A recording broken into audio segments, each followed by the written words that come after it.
parents are very much involved in their work situation, because of which the kid is staying alone at home. त्यामुळे आपण मग बाळ काय करतोय, बाळ specifically TV बघतोय किंवा मग फोन बघतोय, सतत फोन बघत राहतोय. सो आपण स्क्रीन टाइम रिड्यूस करणे हा खूप मोठा, आजचा हा सगळ्यात मोठा लेसन आहे, की आपण त्याला स्क्रीन टाइम मुलांचा खूप कमी करावा, जेणेकरून हा सगळ्यात मोठा कारणीभूत असू शकतो स्पीच डिलेसाठी.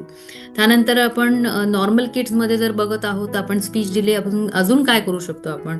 बेसिकली जर आपल्याला वाटत आहे, की आपल्या मुलाची प्रगती होत नाहीये किंवा असं काही होत आहे, तर आपण त्याच्याकडनं जास्तीत जास्त कम्युनिकेशन हे करणं अपेक्षित आहे. कम्युनिकेशन कसं करणार आहे आता? बोलतो तर आहे, आपण रोजच कम्युनिकेट करतोय मुलाशी, असं तर सगळे पेरेंट्सच म्हणतील, "नाही, आम्ही तर बोलतो, आम्ही तर करतो." पण असं नाहीये. वन टू वन कम्युनिकेशन हे खूप जास्त इम्पोर्टंट असतं मुलांबरोबर.